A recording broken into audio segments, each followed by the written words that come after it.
it seems like innovation happens in this part of culture that is just becoming visible. When suddenly there is a global awareness about something, it's like, why don't we? Something? And then technology comes in and be like, oh, we can help with this. But there first have to be this opening where somebody's like, actually, I would like to have this problem solved for me. The way that I had this thing of like, why has technology not solved the problem of not getting pregnant? Well, there's been no innovation since the pill came out in the 50s. We've put people on the moon since then. Yeah. And the women to this day still don't know which day she can become pregnant. Why is nobody caring about that? I want that, And I think it's so wonderful to see how many entrepreneurs who then say, well, I'll build it then, like you have done with your AI. Like, why is, misinformation not being taken care of? I can do something with technology. And I think many women feel that. And I think that's why we have so many female entrepreneurs in FemTech, when they're like, no, we need to do this better. They know how much suffering and pain and frustration and trouble is coming out of not having adequate solutions. You are listening to CEOR. My guest is Hjalte Tin, the Danish entrepreneur, author, and the co-founder and former CEO of Clue, a leading science-based female health and period tracking app. She founded Clue in 2012 to address a gap in women's reproductive health tech. She's been credited for coining the term FemTech, and in fact, she's known as the mother of FemTech, the $38 billion industry that is growing all over the world. Hjalte is an avid campaigner for data privacy, using technology for good, and advocating for investment in women's health. As we're celebrating our 1-year anniversary, Spotify just dropped us a massive surprise. The CEO Retort is one of the fastest growing shows on the entire platform in 2025, outperforming 99% of all of the shows on Spotify. Not only that, as a video podcast, we're now in the top 15% of all of their shows, reaching listeners and viewers in 34 countries. Wow. I did not expect this to happen in such a short period of time. So all of this is thanks to your support, guys. I want to thank you from the bottom of my heart for all of your feedback, constructive criticism, of course, and all of the ideas, suggested guests, etc. All of that obviously made a massive difference, as you can see. And if you're not part of our community yet, I would love you to be part of it. You can join us as a member at the ceoretort.com. And if you can't afford it, it's absolutely fine. You can subscribe for free on YouTube. You can follow us and rate us on Spotify and Apple Podcasts for free. Please make sure you do that, because all of that makes a massive difference for the growth of our channel and our podcast. But also make sure you share the videos and the discussions that we're having here, because I'm afraid we live in a world that is absolutely flooded with AI slop, misinformation, disinformation, hateful content. And this has been happening for a long time. I've been fighting misinformation using AI models since 2012. This is how I started this whole thing. Certainly, I never thought about podcasting, but here we are. That's the world that we live in. The mission of this podcast is to bring real experts out of the clickbait shadows so we can shine the light finally to facts and knowledge that matters to all of us, regardless of who you are, your political beliefs. None of that matters anymore. It's literally us versus the charlatans. So I promise you, I will use this channel to fight and grow this information ecosystem even further. And your support absolutely matters. Whichever way you do it, it makes a huge difference. I want to say again, thank you guys for being part of this amazing community. And without further ado, let's get back to the episode. Well, we had a short conversation before we started recording about, ethical AI and digital ethics, etc. But generally, every time I speak to a fellow entrepreneur, the first question I always ask is about your journey. It's like, how did your whole entrepreneurship journey start? I know in your case, I think you've been pretty much involved in the world of business your entire life, right? So how did your journey start that led you towards Clue? It's funny you say that I've been involved with business my whole life, because I somehow think that I've managed to be an entrepreneur without maybe putting enough attention on the business side. I think I've just always been really driven by doing things that I cared about very deeply and that felt meaningful. And my entrepreneurial journey started as a complete random coincidence, because I literally got lost in the hallways of a university in London. I was going join the club, I guess. I don't know what, but I ended up in an entrepreneurial course for people who were doing creative businesses. And I showed up the first day and they asked, what's your business idea? And I was like, and I just said something completely improvised. I was like, crystal bead jewelry. I have no idea. And so that was my first company. I built a crystal bead jewelry company. And after about 6 months in the fashion world, I knew that entrepreneurship was fun. Fashion industry, not so much. And I took all the money I'd earned and I went to Mexico and bought a motorcycle and traveled there for 6 months and did that with the money. I, at some point, had this question in my mind of why has nobody innovated in family planning methods? Because it seemed like a really central problem to solve for human mankind, helping people control how many babies are born on this planet and when and by whom, they want to have their babies. And also myself, I've had boyfriends since I was 16 and, it was just this continuous question of how to not get pregnant. And then I thought, well, the iPhone, the first iPhone had just come out. This was 2008. And I thought this is a really neat interface for really intimate data because I wanted basically my phone to tell me, can I get pregnant today? Yes or no? And this was also the time of quantified self. And I thought, if we just collect enough data around where you are in your cycle, you would know with very few days per cycle, you can actually get pregnant. And the rest of the time you could not worry. And the days you could get pregnant, you could use a condom. And I thought the big diagnostic companies, they must be working on this because this is such a green idea. I wanted to measure hormones in saliva because I thought that's a really easy user interface. It's non-invasive. You can do it really fast. So that was my beginning of wanting to do something in female health.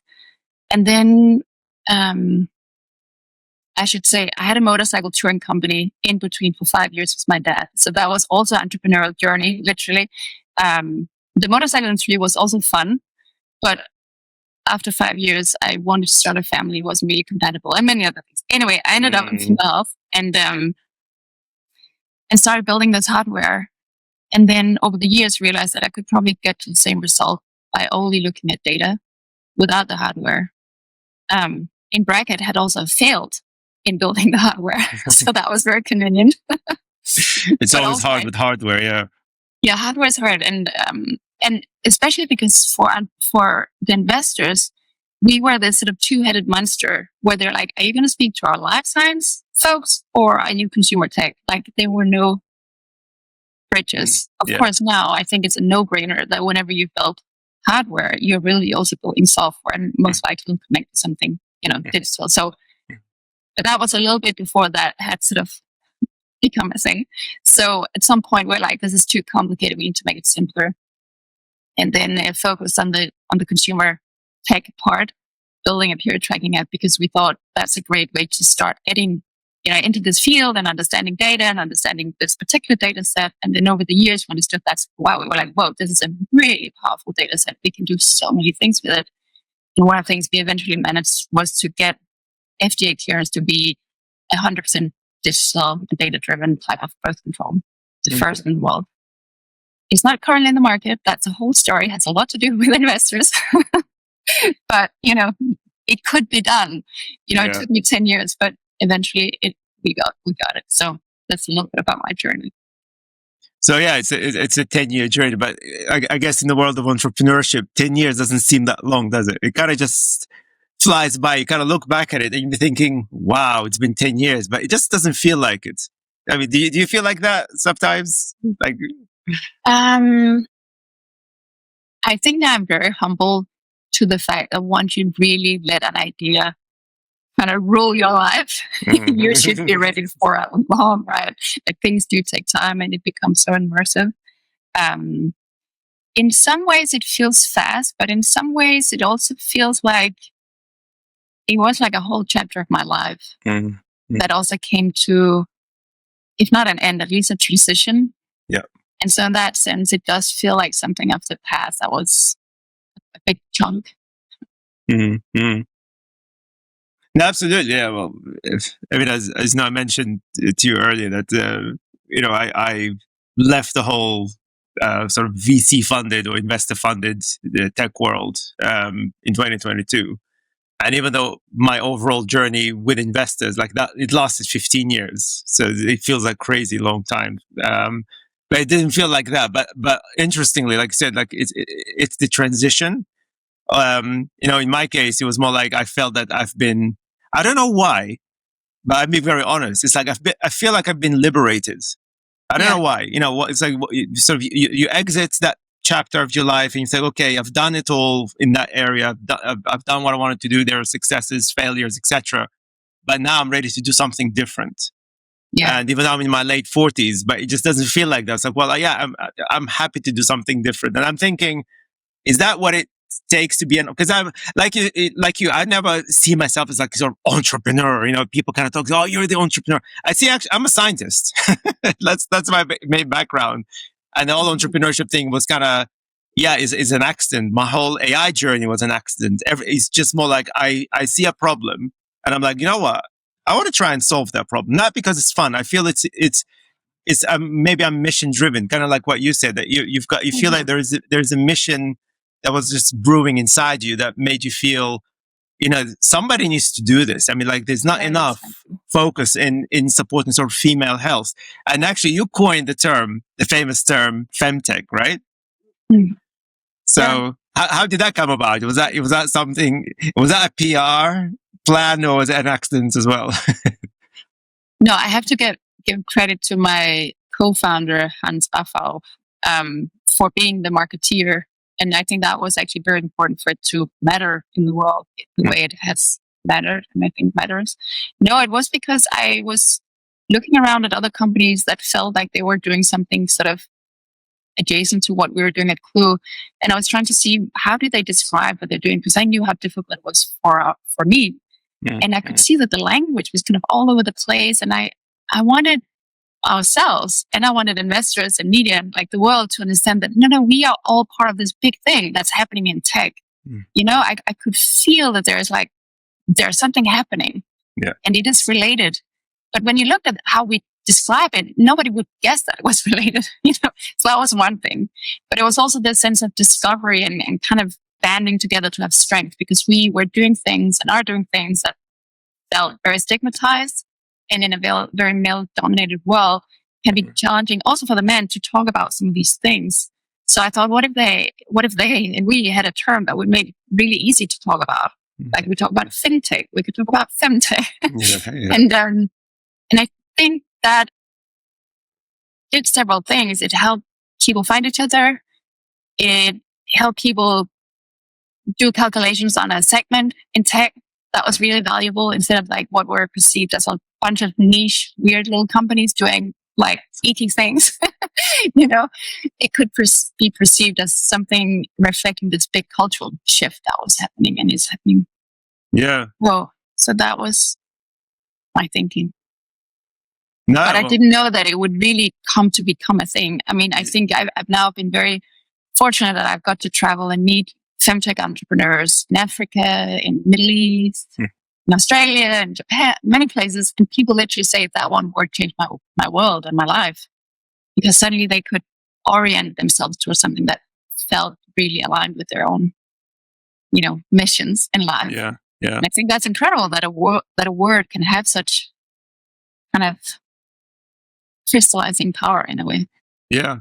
And well, interestingly, because you mentioned fintech. I mean, because I was in London during that period when fintech was emerging in London post the financial crash. And it was amazing, like how that one word did literally change the entire attitude of the financial sector on how to use AI. Or not just AI, but digital tech in general. Because up to that point, it was very draconian. And I think, and I fully agree with you as well, because femtech is a thing. It's not. It kind of went beyond your name, right? Or your association. It's really now a genuine sector, isn't it? It's a femtech sector. It's not, it's not a Clue thing or an Ida thing. No. It's a genuine sector now that basically you guys created. I think sometimes, something is ready to emerge in culture. It's like part of the zeitgeist, like if we hadn't made up that word, probably somebody else would have made up that word or something similar. It's only a thing because it's happening in the world.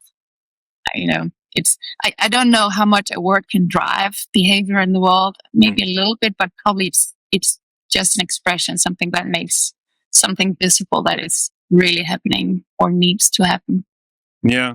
But it's fun to see. I met 2 women who have started FemTech China. They're literally like the first 2 people in China who's like, we're going to make female health and technology come together in China. I'm like, this is so exciting. Like, oh my God, you're going to, create wonderful things. I think. Yeah. So that's fun. And the interesting thing is, because you mentioned when the iPhone was released the first time, Apple actually had the opportunity to do that with Apple Health.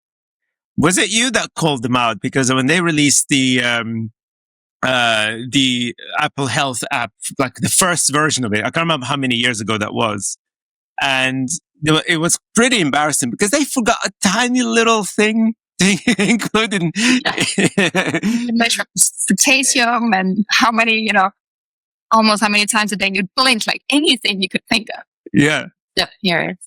But was it you who called them out? I actually don't fully remember. I don't think it was. I think somebody called them out and then they contacted us and be like, what should we include? And we helped them brainstorm a little bit on the first version of the security tracking app. Yeah.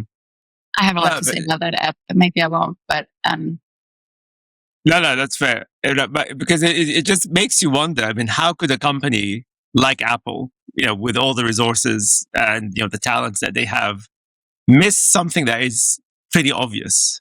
I mean, obviously, mostly it's to do with the fact that most developers that they had at the time were just men and they're just clueless. I mean, my daughter told me actually recently that she inherited my genes in being obsessed with gaming and tech and stuff like that. And she read somewhere that this, I can't remember, it was a female astronaut that she was supposed to go to space for 6 weeks. And all of the people in NASA that were trying to help her, pack the things that that she needed, they apparently said they gave her 100 tampons for 6 weeks. It's like, they asked her, "Do you think that's enough?" And she was like, "Nah, can I have some more, please?" It was just out of fun. But it was like, but I'm just wondering, is that the problem? Is it because it's predominantly a male-dominated industry? Yes. I think it is that simple, actually. And it's just a brilliant example of how many blind spots you're going to have if you don't have diversity in your thinking, in your teams. And,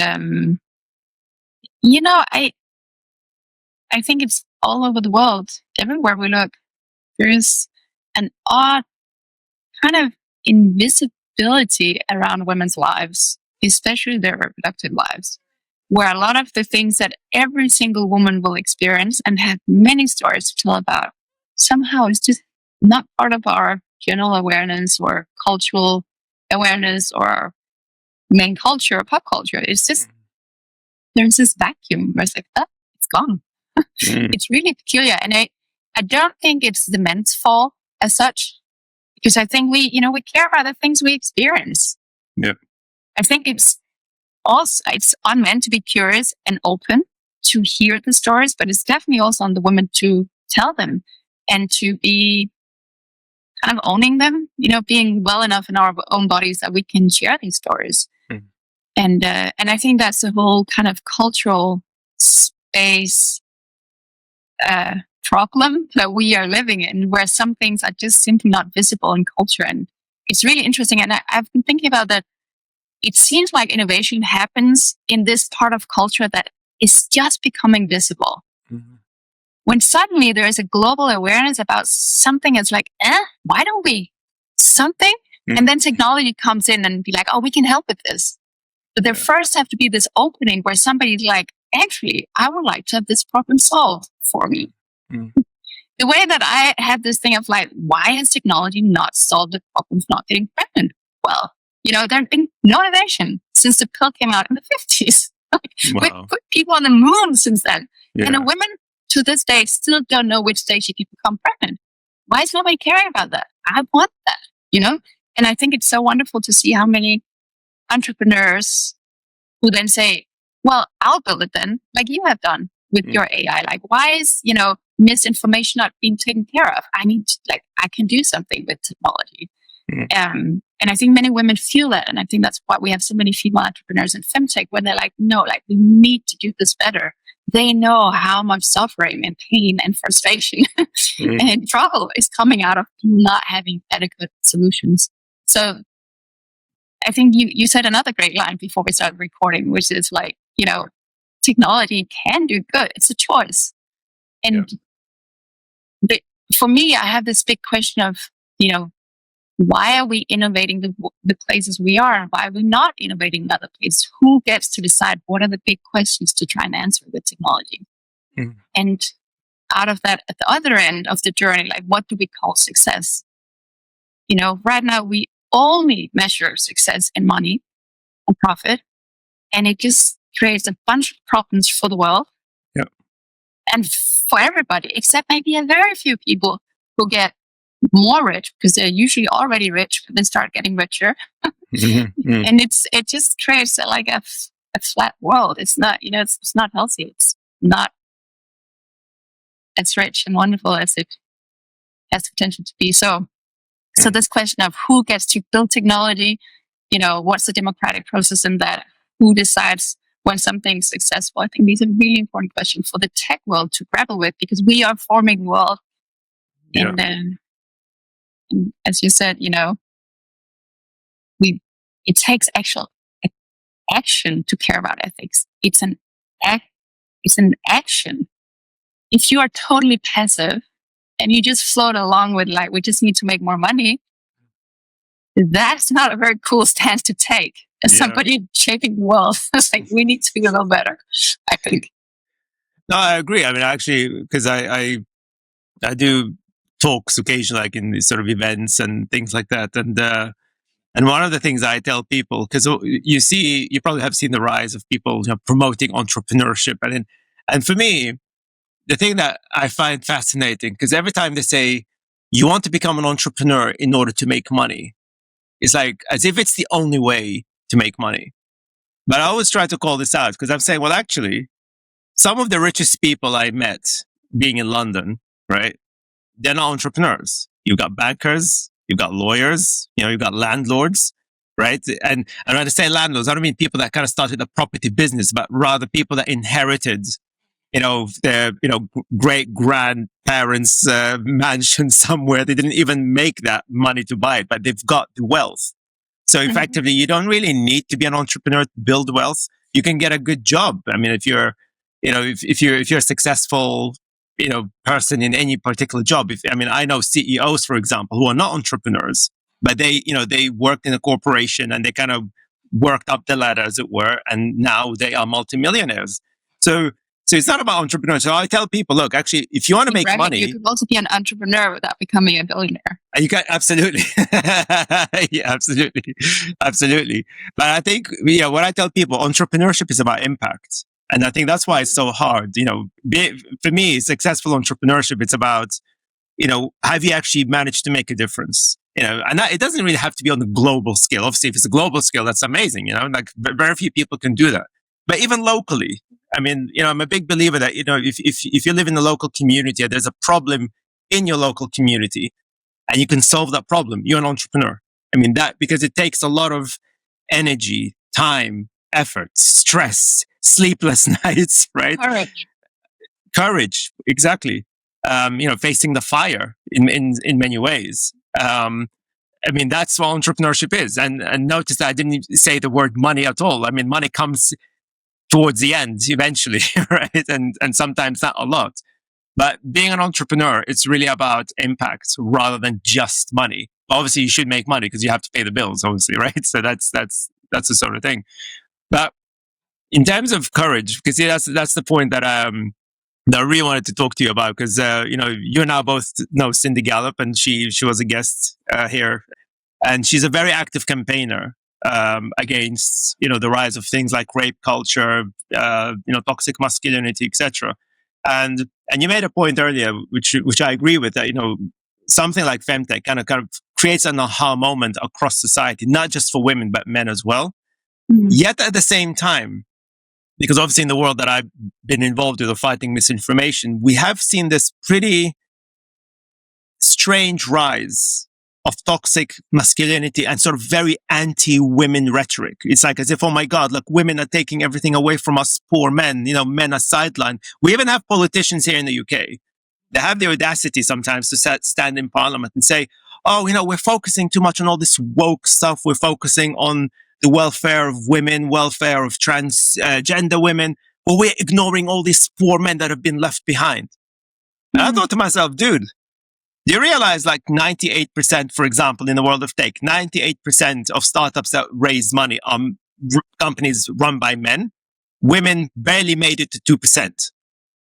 What do you mean that they're left behind? They're not left behind. What the hell are you talking about? But there is that belief. It's kind of brewing. Yeah. And it's, you know, you got the rise of Andrew Tate and people like that. And he's not the cause. He's the symptom. But this is something that's been building up, you know, from what I've seen at least 10 years. And I'm just wondering, you know, in your opinion, where is this coming from? Because I really don't understand it. I don't get it at all. Okay. I have a very radical thought. Go for it. Yeah, I like radical stuff. Okay. So obviously humans are made up of many emotions and we're complex and we have, you know, our story and probably our ancestors' story and all of that. But I think there is also think of it almost like a bass tone running through. And I think a lot of men are sad and I think a lot of women are angry. I think it's both true that men are given money and given opportunity and are granted, you know, the belief that they're great in many situations where women are not. And so all of that is true. And at the same time, I do think men are left behind in some ways because I think there is this lack of opportunity for men to be full humans that have all emotions. It's a really there's a kind of a narrow idea about what it is to be a man. The same way there is kind of a narrow idea of what it is to be a great woman. Yeah. and both are frustrating and unhealthy and creates a lot of, you know, pain and mess and noise. And when they try to meet, it definitely creates all kind of issues. And I think women will not be fully liberated till men are too. And so from the patriarchy, basically, the patriarchy that created by men is actually impacting men as well, effectively. Yes, I definitely think so. And I think that's also why to change things, we can't just point fingers at men because I have experienced so many men who want to be supportive and they're open and they're trying and they feel, one, they don't have maybe awareness, but they're also working systems where it's difficult to change things. I think a lot of people feel that they are in this system where they are actually good people, but they can see the system is not doing good and this inner conflict of how to do that. So I think we always have to build bridges to the other gender and be like, you know, how can we bring people into our world and help them understand more? And how can we give them ideas on how to do things a little differently that would create more gender equality? Because I think men are as stuck in this problematic pattern that we have in a way as women. I'm not saying that they're not unproportionately more suffering on the women's side. I think there is in many ways, and especially globally. I mean, it's horrifying what's happening in many women's lives. But I just think the way to actually change that is to actually understand more about men's needs and sufferings as well. Because I think, you know, this thing about how do you show up as a more full person where you don't have to be tough and know it all the time, all these cliches. Yeah. I think that's the way forward. And I also think that women need to put their foot down and express what they need, what they want, what they don't want, say no. I think a lot of women are supporting a lot of bullshit that comes from men. Where I'm like, why are you supporting this bullshit? Why are you laughing at these stupid jokes? Why are you servicing them? Why are you not taking the word? Why are you criticizing yourself too much? All that. It's on women. You need to stop it. Yeah. I know why they're doing it because they're getting punished if they don't do it. So, but this change has to come from both sides, I think. For those of you who followed me for a while, you would know that I'm neurodivergent, meaning that my brain is kind of unpredictable. Sometimes it works, sometimes it doesn't. It has its own mind, so to speak. But one of the things that I really did struggle with my entire life, including today, is focus. So I was terrible at school as a result of that. I couldn't focus at university. I can't even focus when I'm working on my desk. And the big problem for me was figuring out ways to help me do that. The strategy that worked for me my entire life was actually music. But I would spend hours, literally hours, figuring out the songs that work best for a particular mood, whether I wanted to focus on something or I wanted to relax or wanted to sleep, whatever it is, I would have to find the right song for that. And it kind of worked, though it wasn't predictable. Like I said, I would waste a lot of time trying to figuring out until I discovered our new partners, Brain FM, who actually used real science to figure this issue out and build an app that creates functional, music engineered to sync with your brain. I'm telling you guys, this is real science because they actually created a patented approach that as many of your brain cells, your neurons, are bringing all of the electrical signals to focus collectively into that one task that you're doing. Or even if you want to relax or if you want to sleep. I absolutely love the interface. It's super simple. You can just choose what it is that you want to do, whether you want to focus, you want to relax, sleep, or meditate. And you can build your own list of some of the favorite songs that they produce. And I have to highlight that a lot of these songs are actually produced by real human composers. And it's lovely, lovely app that you can download onto your computer, your mobile phone, or you can just listen to it online. It's really simple. It's really cool. But above all, it works. If it works on my brain, it should work with your brain as well. So if you check out brain.fm/CEOR,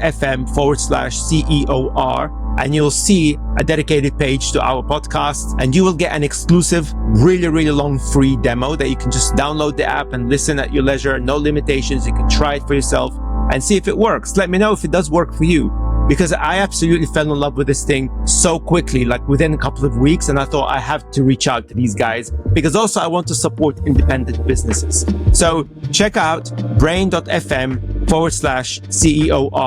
And the big thanks to Brain FM for supporting the podcast. And now, back to the episode.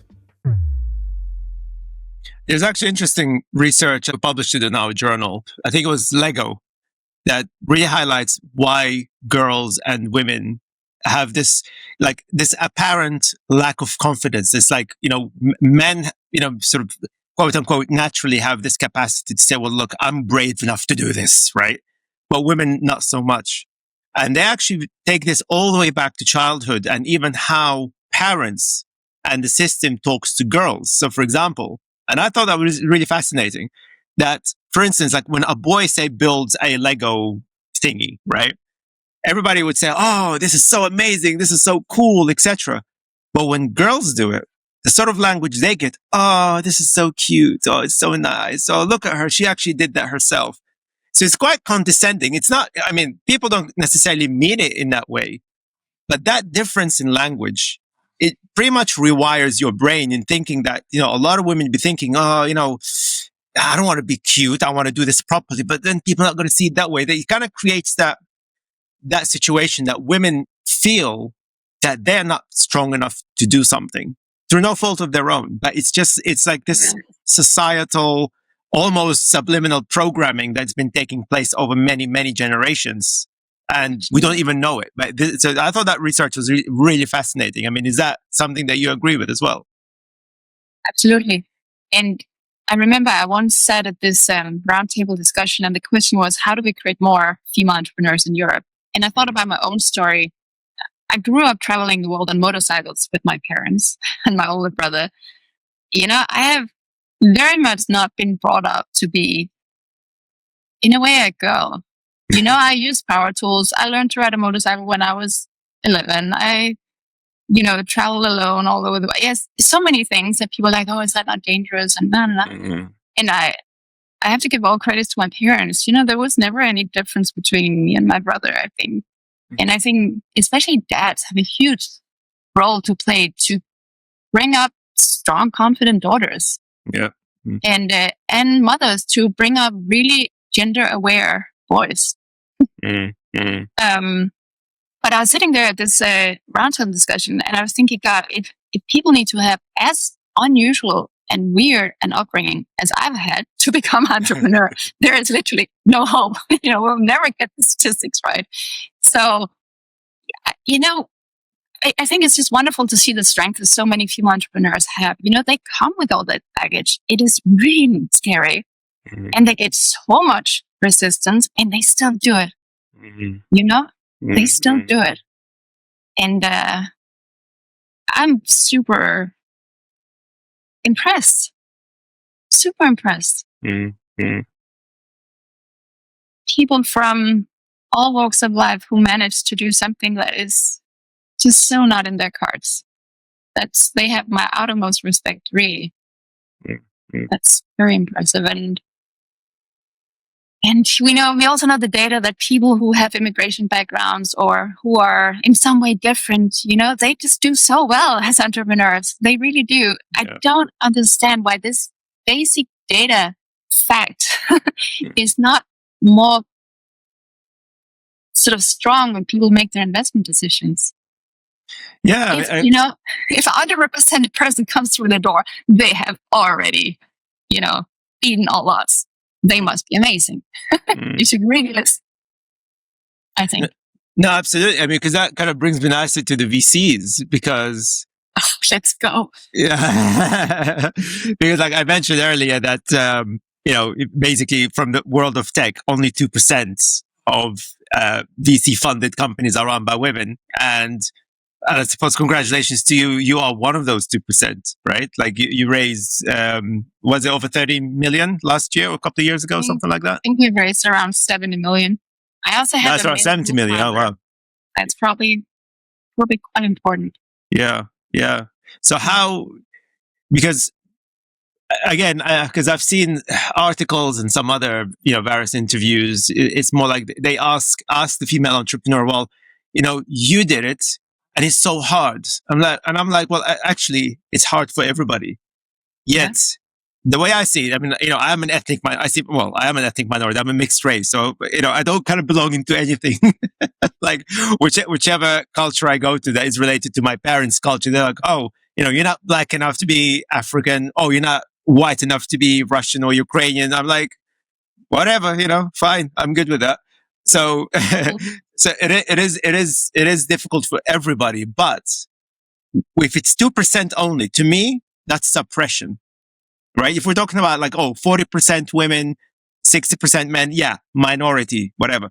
2%, this is suppression. That's basically, there's no interest in female-run companies, in my opinion. I mean, like when I see that kind of data, these sort of data points, that would be my interpretation.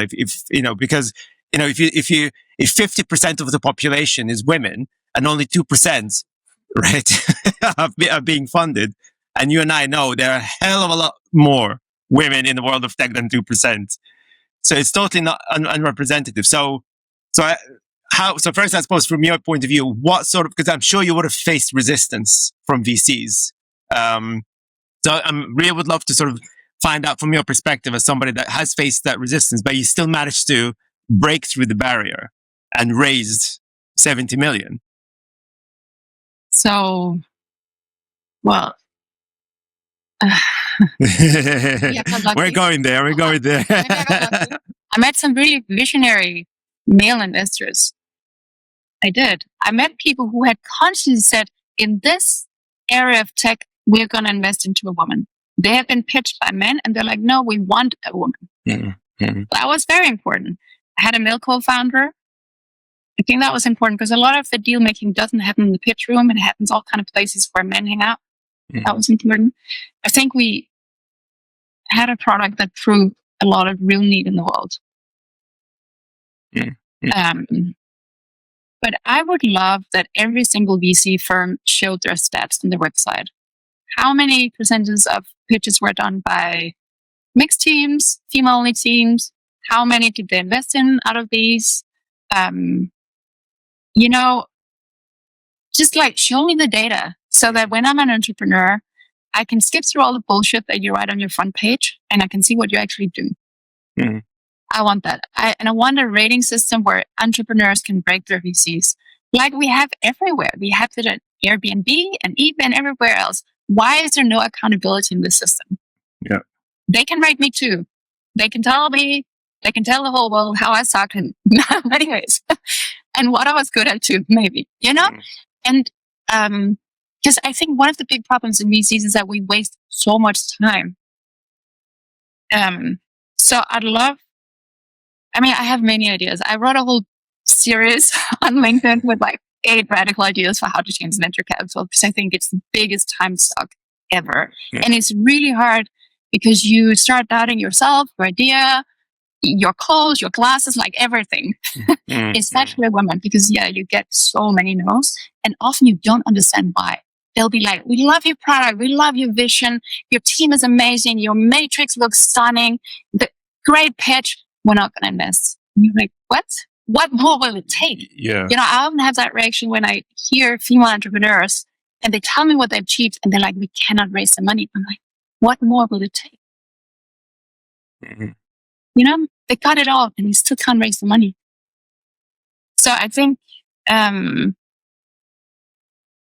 more data and more transparency and more accountability would help. Yeah. And I also think we could have a little more like the first layer of filtering actually be maybe anonymized so people don't know which gender is building. I don't know if these are good ideas, but let's try asking ourselves questions and come up with ideas. Let's try some things.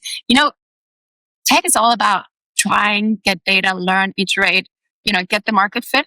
And when I look at raising money as a project, it was the biggest failed project I ever did. I spent so much time on it. Most meetings led to nothing. In any other part of the business, you'll be like, okay, we need to optimize this. It's not working. We're wasting so much time. Yeah. And this is collectively, if you think about the amount of time collectively that all entrepreneurs and VCs waste, it's just horrendous and it's hard. So we could do better. I really think we could. No, absolutely. Actually, one thing there was another event I went to where I told people something that kind of freaked them out a little bit. Like, because for me, VCs, investors in general, they always spend a lot of time doing due diligence on you as the entrepreneur. And I'm like, yeah, but why aren't we doing due diligence on them?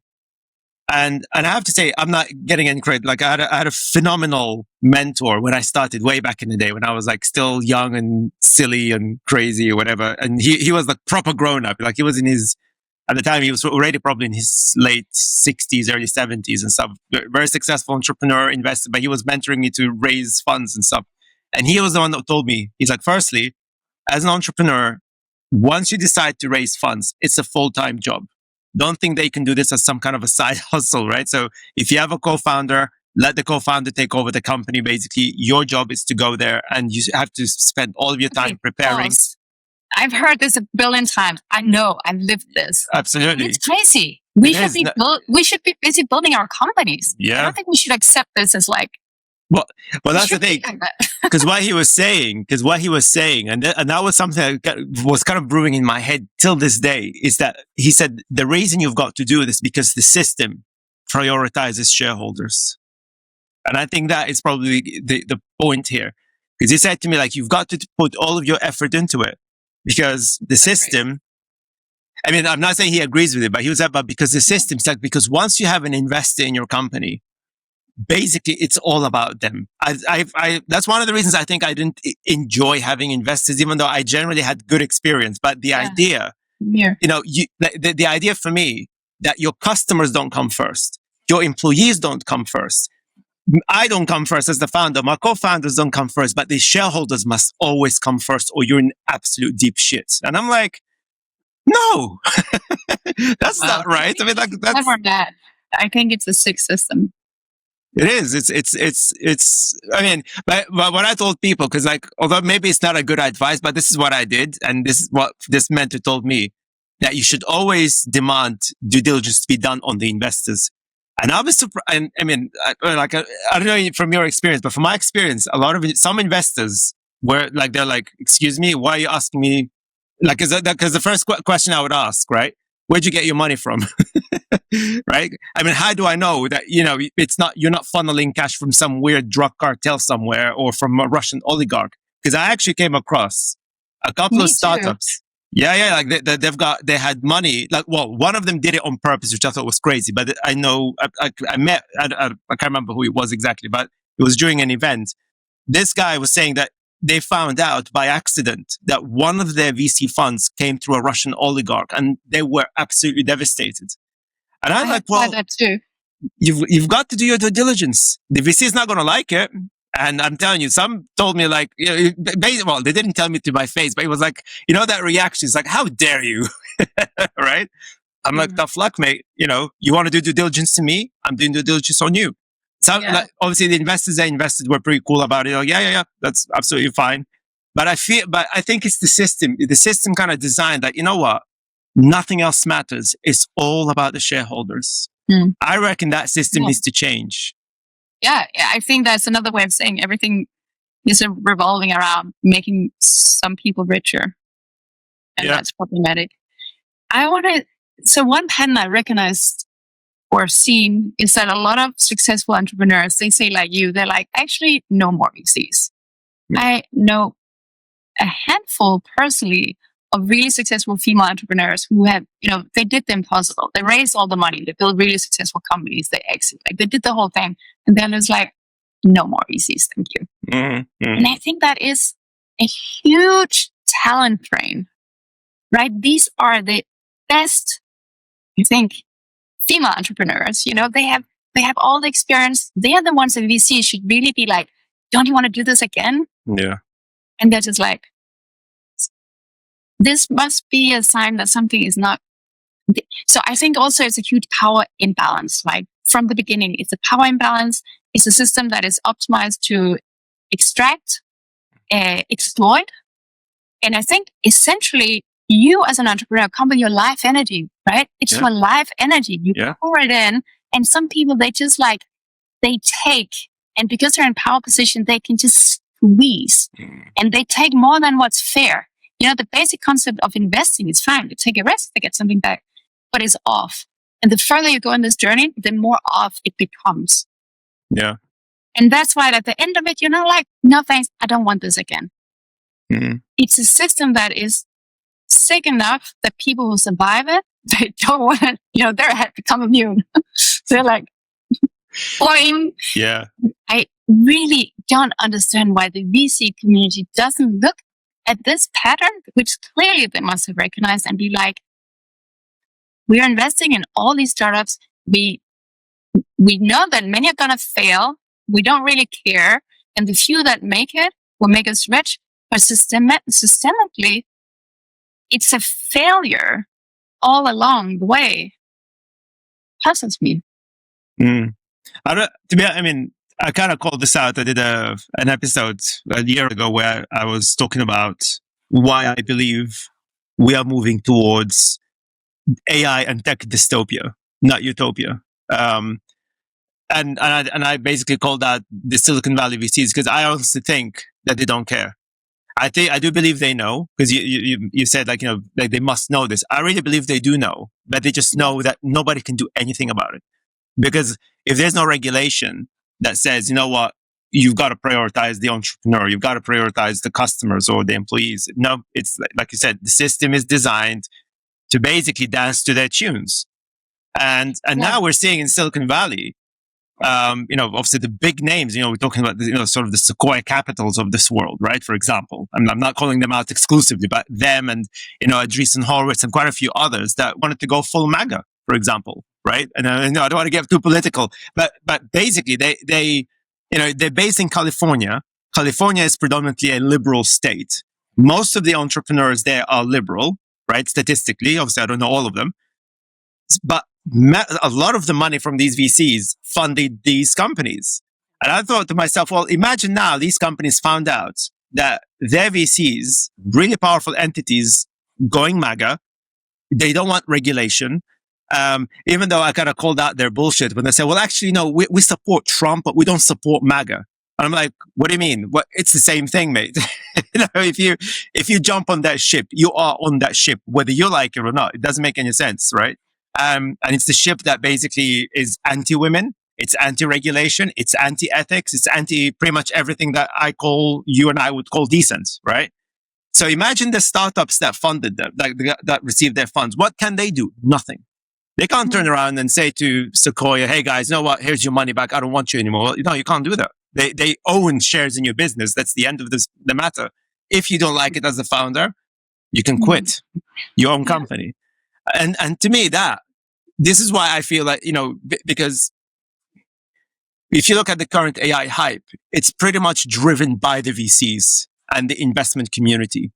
I mean, there are some entrepreneurs that they kind of jumped on the bandwagon because they promote their startups or whatever. But all of that bullshit about AI can do all these magical things that in reality it can't really do. But then you're on the opposite side. Oh, AI will kill humanity. Weren't humanity supposed to die by now, according to, Elon Musk a couple of years ago, that AI sort of destroyed all of us by now? That kind of nonsense. And to me, I'm frustrated with that, as you know, because as you said as well, we've got the tech to literally make the world a better place. We've got the technology. It's all there. But when we have these guys running the show, what chances do we have? Which is the reason why I call for regulation. But would the regulations ever come? I have no idea.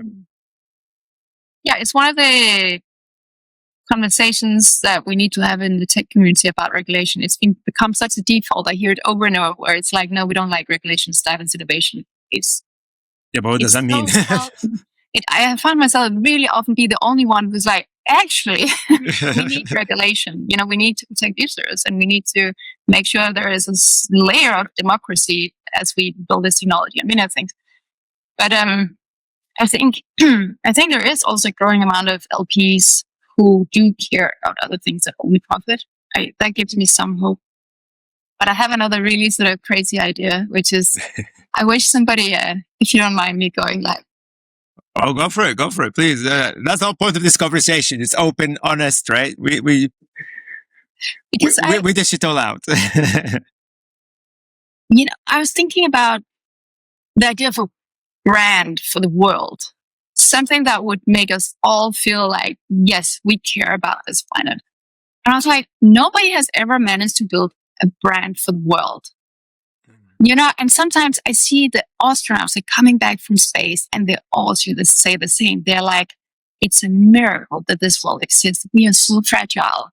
We cannot waste our time talking about, economics while we're messing up planetary support systems. It's like, it's so clear. They have this clearness of the planet is first priority. And I was like, how would you build a brand that would make people have this sort of the planet? The planet is amazing. We need to care about the planet first. And I was wondering, there's been religions and other things that I've kind of tried, but I really wonder, maybe we have come to a time where we are connected and kind of marketing oriented enough that we could somehow have something that would feel like a world brand. And because there's so many things that we need to solve as a planet, right? All of the big things. And I do think that there are actually many, many, many, many people working to push towards something that feels more holistic, sustainable, who wants the good, relation to other people, who can see that wealth distribution on this planet is a problem. We have the tech to do good. We also have the money to do good. Oh, yeah. So I was like, what if we could mobilize and kind of unite all of this good energy on some sort of simple, let's go and build this planet. And let's not go towards this crabby dystopian, sad, male-dominated bullshit world. Because I actually think there's more people who want to go the other way. But how do we... And from that, I have this where are the visionary leaders in Europe? And where is Europe as a visionary force on the planet? Damn. We don't want to be American who only cares about money. Sorry, I have an American boyfriend. I love many things about America. Issues. No, but it's true. I mean, I've got American friends that say the same thing. They hate the fact that their country is just all driven by money. It's what about humanity? Right. And in China, where it's clearly not the way to go and not the way to use technology. And so Europe could be this alternative. But how do we, most people are not like you where they're global. They're like, oh, I'm Danish or I am from this little place. It's this nationalism that is So what if we could just somehow feel truly connected to a planet and not a country? That would be so cool. Oh, yeah. I mean, amen to that. I mean, I think many of us have been kind of calling for this for like forever, but I think there has to be a political will, isn't there? I mean, we have, Yes. but I suppose when you have politicians, and I say with a lot of love and respect, I know some great people who are lawyers, but when you have politicians that are predominantly lawyers, lawyers aren't necessarily the most visionary people in the world. It's like, actually interesting. I would go as far as saying, and again, I don't want to be insulting anybody, but again, I'm speaking from experience. Like when you look at engineers, they're not the most visionary people in the world. They're geniuses at what they do. They're amazing at, building whatever it is that they're building. But being a visionary is to have that ability to get out of that comfort zone. And, because you mentioned earlier, for example, you say that why is it that we see predominantly children of migrants that are really successful in entrepreneurship at level? Well, because as somebody that migrated, that lived in different countries around the world, basically because you're constantly out of that comfort zone, right? Like you always try to learn a new culture, learn a new language, figure out that new surrounding, and then how do you your brain kind of starts to kind of figuring things out. And actually, this actually reminded me of another guest that I had here. Actually, a good friend of mine is an award-winning mathematician, Jeremy Leavesley. And he actually made a really interesting point that to him, intelligence isn't about how much you can learn, but how much can you adapt. So basically, if you're out of that comfort zone and you go into a completely different world, the intelligent person will know how to survive that world because they'll figure out a way around it, right?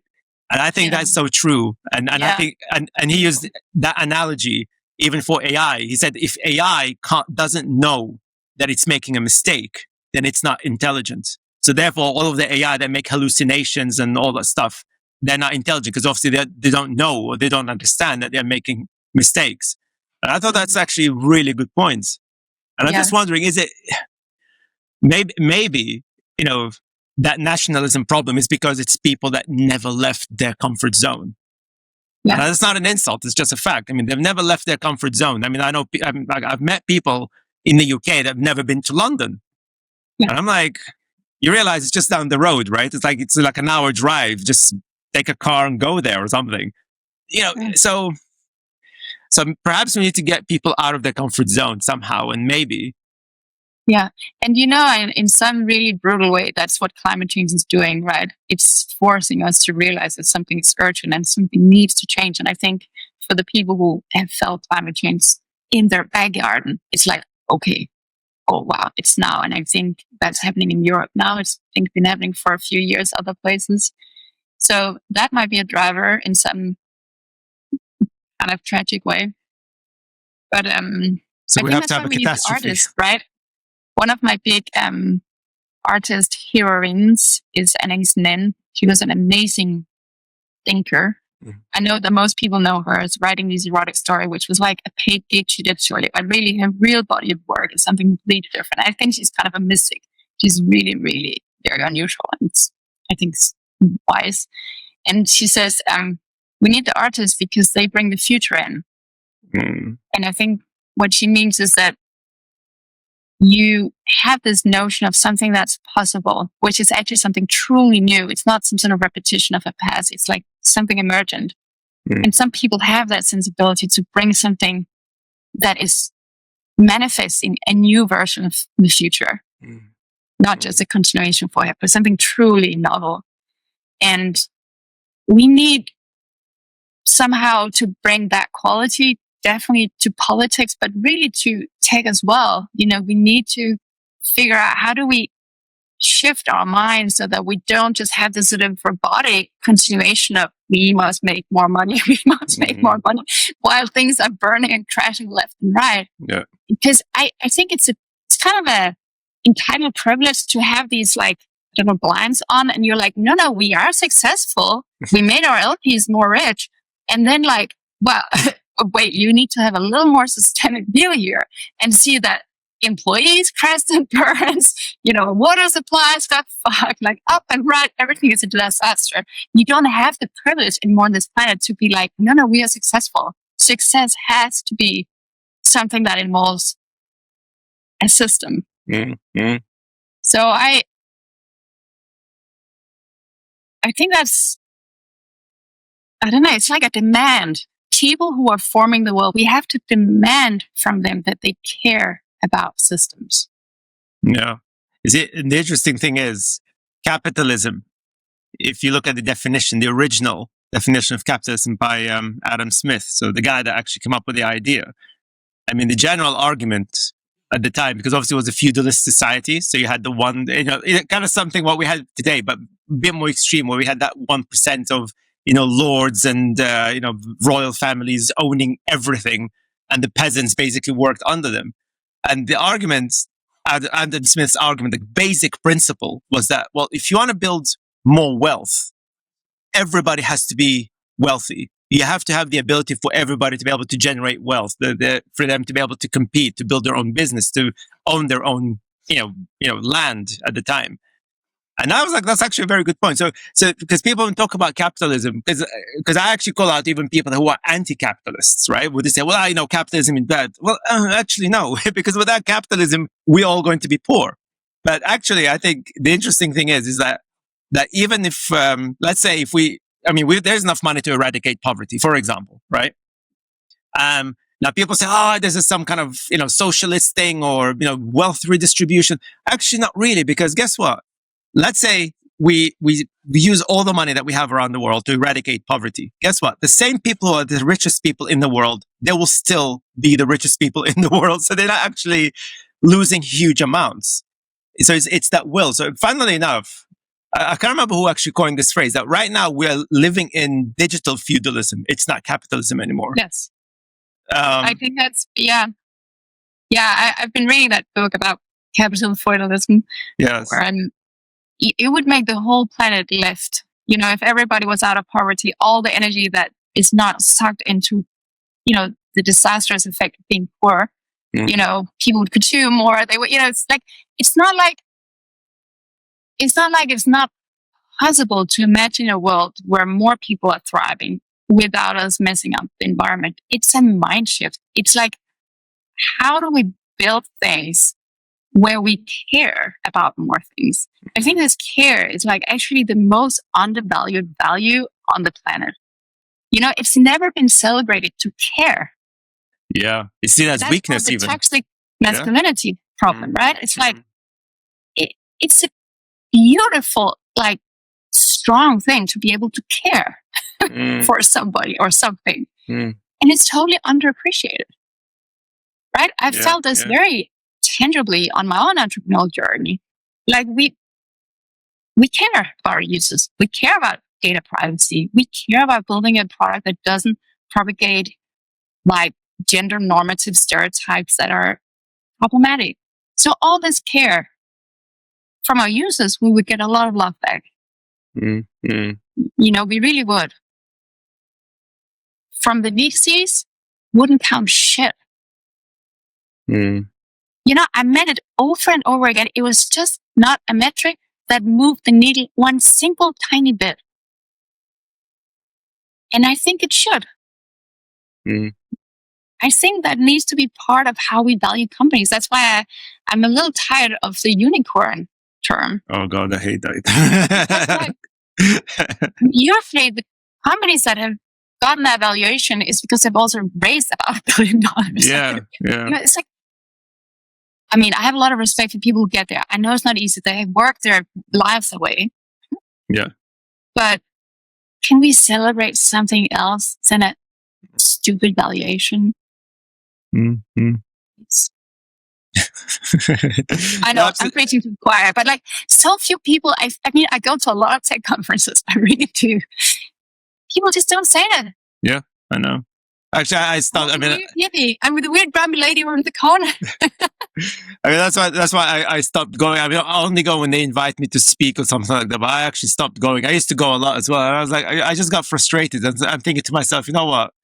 either I do something about it and sort of at least shout about it, and maybe somebody will listen. And people are listening, which is great. But yeah, you're right. Even today, right now, in the world of tech, it's like, like I went to because we've got a relationship with Microsoft, so as part of their startup program, so we can, so we get early access to all of their AI stuff and so on. So I went to one of the events, like a panel discussion last year, and that's inside Microsoft, right? And everybody was talking about, AI is about, the ROI and the number of parameters in your language models, blah blah blah blah. And then there's this guy stands up and says, well, actually, from our point of view, the number one value for AI is trust. Can you trust that AI? And I can tell you right now, nobody trusts any of the AI models that are out there. And that's what people tell people, like as in the general, consumers, businesses, enterprises. No one trusts AI. I mean, it's like so much so that now when you see people say, "Oh, this must be AI generated," that's not a compliment. No. One of our VCs, they have as their investment, part of their investment thesis is the companies that will do well are the one that people trust. Yeah. So I think that's very true. Like that's the most rare asset to build as a company in a way. Mm-hmm. And I think it's very true. I think especially in health and probably in AI too, you really have to trust that tech company. And I would love if there were ways to empower and enable users to navigate a little better who to trust, because honestly, it's impossible for a general audience to know what a company is doing with their data, for instance. If they're in Europe and under GDPR, that's a good start. But how would you know they are? I mean, one of our biggest competitor, they always made it look like they were based somewhere where in fact they were based somewhere else, and so that's trust. And the good thing about trust, because often people ask me, how do you build trust? And I'm like, you do the right thing every single day for years. I am so happy that it takes time to build trust. Yeah. It should be hard. Because you have to prove it. Like, you have to show that you're going the extra mile to achieve it. So because obviously I know, going back to Clue, because obviously I'm very excited about Clue as well, because obviously, you've demonstrated your ethics personally, right? And I do know that, your ethics, your beliefs, is kind of proliferated throughout your teams, but the product as well. So effectively, it is a ethical product. And I'm just interested to know how your VCs reacted to that, because I had conversations before I set up Nebula. I know we already made a decision that we're not interested in VCs, but when you set up anything, you always want to knock on a few doors just to kind of get an idea, just to make sure, right? And I cannot tell you how many times VCs told me straight away, Tim, the ethics thing is a good thing, but it's all bullshit. I'm like, what do you mean? And they were like, well, because, for us, we want an exit, like typical VCs that want 3 to 5 year exit plan, yada, yada. But if you try to focus on ethics too much, it takes time. It's more expensive, which is true. But yeah, no, we're not interested in that. It's too much. And I'm like, So as you said, they're not prioritizing that. For them, again, it's how quickly can they exit, quickly make money, etc. So how did you convince your VCs that, what? You guys should invest in Clue. We're focused on ethics. It may take time, but it doesn't matter. I mean, how, well, actually, I don't know what was your pitch like, but what was the message that? We've tried everything. No. We've tried.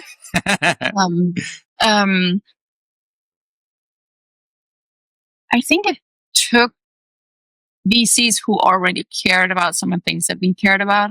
I don't think you can convince the kind of VC that you mentioned. Mm-hmm. But there aren't that many of them. Money has definitely become bigger over time as investors, I don't know, maybe we also got later stage investors who cared more about numbers than the early stage ones. But I think Clue is still, really doing the right thing. And I'm very proud of the CEOs that came after me and the product people. But we definitely had to make choices that were more commercially that we would have made had we not had investors. And that hurt my heart many times. And at some point, it actually hurt my heart a little bit too much. And I was, I retired from the board. I did walk away from my own company at some point. And it's not because I don't think Clue is doing, really good work. I really think they actually are very, very ethical still. Mm. But for me personally, I'm always curious about the innovation part and sort of, and I think at this stage, the Clue is that it's healthy and the right thing to be quite commercially oriented, because otherwise there won't be a Clue, right? We have to. You got to pay the bills. You have to pay the bills. I think that's a good thing. It just wasn't so much my thing. I'm grateful it's somebody else's thing. So you're not. So did you walk away completely? I mean, when did that happen? Like, when did you feel that?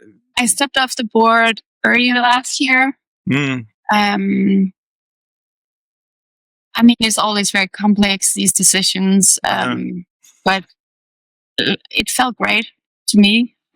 Liberating, right? And I still care deeply about the company. I still have a lot of contact, and maybe I'll be back on the board one day. Yeah. But it was good to take a break. And also to have the freedom to look at this system and the systemic issues and call them out and be like, I don't like this. And that includes,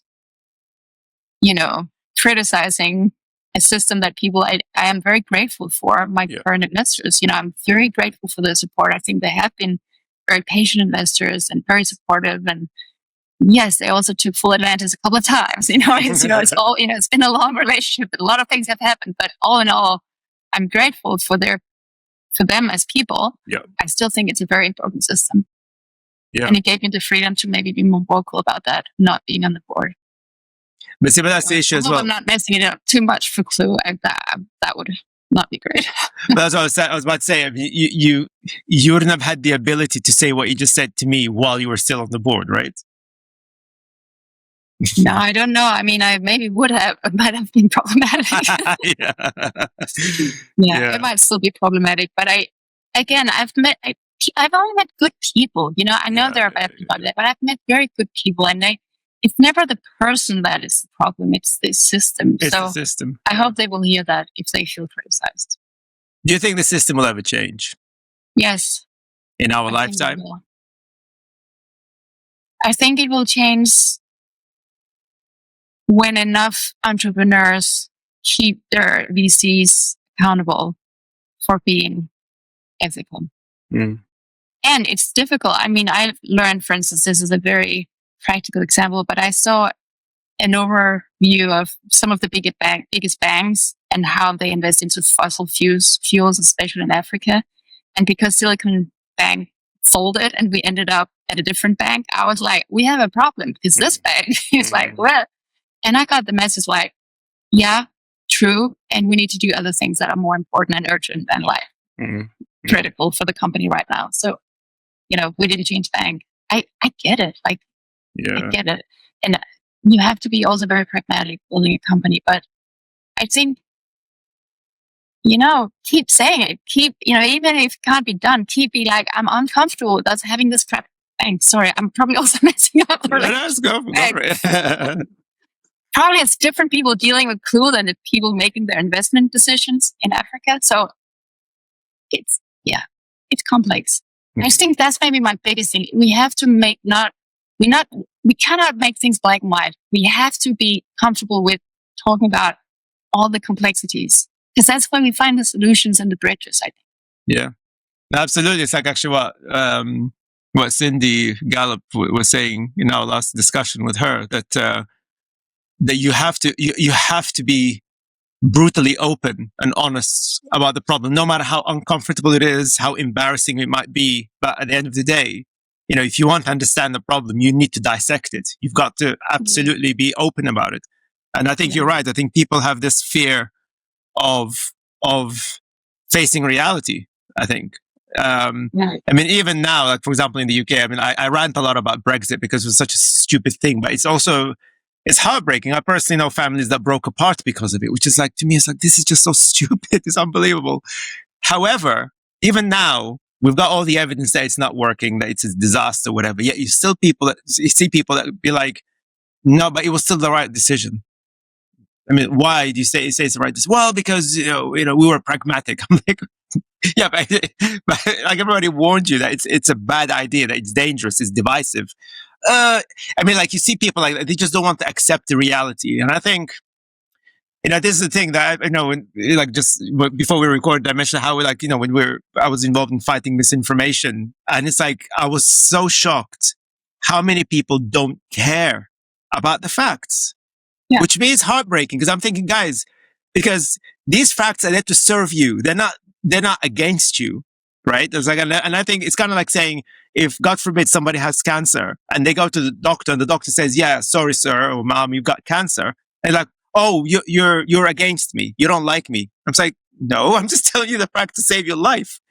Yeah. And I think this is the kind of thing that people probably need to understand, that the reality, yes, it might be ugly sometimes. It's uncomfortable. But if you deal with that reality, actually, your life will be a lot better.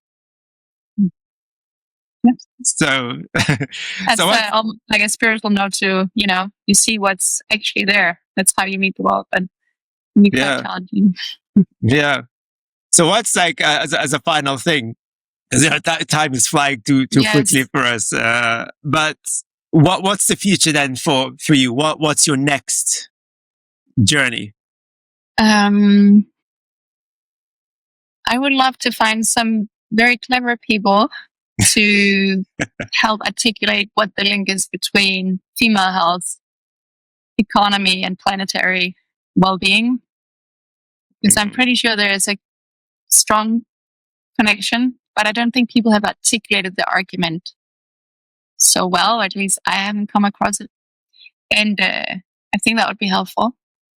I have written a book about Cool Story and about many things we've discussed here, and I would love it to come out in the US, because I hope that many people in the tech community and beyond would want to read it. But it has proven very difficult to find a publisher so far. People say that I don't have enough followers on TikTok and Instagram, which is true, because I have like 5 on each. The attention economy, huh? Yeah. Or that I don't have enough name recognition, which is probably also very true. But I think it definitely has made me think about, how do you actually get your ideas out? Is book the right format? And I came across this list of the 43 books that have formed the thinking Silicon Valley. And they were all written by white men, pretty much. Wow. And it just made me like, no, like the world need to hear my perspective, because it's not because it's mine, but because if I'm a category, like that category is missing. Yeah. So that gave me some energy to like, okay, how do I share my ideas if it can't be a book published by a big publishing house in America? What else am I going to do? And that's what I'm sort of working with right now. I don't really know answer, but start a podcast. that was my approach. I don't know. Yeah, maybe. I mean, but so far I'm happy to be on yours too. No, thank you. No, I appreciate it. No, because I 100% agree with you. That there need to be a lot more conversations. I think, within the tech community, but also beyond the tech community. Because the world of tech has impacted our lives, everybody's lives in every single element. You name it, but healthcare, finance, identity, right, education, the environment. It's all part of it. I think long gone are the days of tech was just for the us geeks, right? It's everywhere. So it's important that we have that open conversation, and I think. Yeah, that's well. At least that's my aim with this podcast. That we have that conversation. It's not just me, like you said, just that lonely category, just ranting on his own somewhere. Right? It's actually firstly is to show that I'm not the only one. That there are many other people way better than me, way smarter than I am, that also believe in the same thing, and there's a reason for that. And but hopefully, then collectively we make that voice, and then hopefully the general public starts listening properly. That's the idea. But again, just as an end, I just want to thank you so much for being part of this conversation. I think it's it's really inspiring, and I think definitely as somebody who actually, a father of a daughter, I mean, I want the world to be more equal towards women as well. So that's something that, I think that it's a long fight. And I just want to say, thank you for being one of the leading figures in this fight. The world needs you. So thank you for that. Well, thank you so much. And well, the world needs all of us, really. Then, I'm sure you will bring up a wonderful daughter to continue the fight. No, thank you so much. Thank you. But we'll have more conversations. That's for sure. We will. I hope I'll meet you at a conference in some corner. We can be like weirdos together down in the corner. No, absolutely. Oh, no, anytime. Actually, one of the things I would love to do is like, well, my aim is that I want to make more face-to-face conversations like this. Like right now, this is more like an MVP, right? So it's to get, build the connections. But no, 100%. Yeah. Whenever you're in London, or if I'm, whenever I'm in Germany, we'll have to hook up and have a chat. Yeah. Well, great. Well, I'll be following your podcast and see what other voices you find. Thank you. Right? Yeah.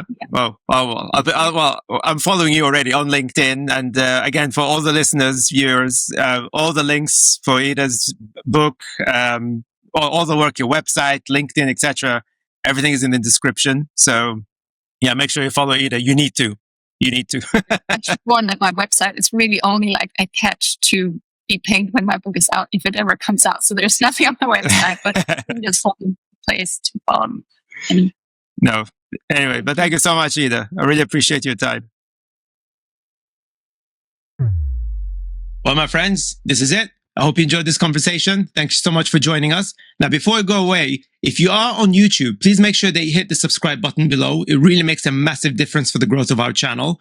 And if you're following us on Spotify or Apple Podcasts, you need to give us a star review. Apparently, your following means nothing unless you give us a star review.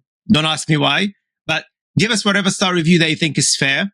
And if you're not following us, what are you doing? Come on, man. It doesn't cost you anything. It really makes a big difference. I really, really appreciate your support. But also, if you've got cash to spare, consider to become a founding member.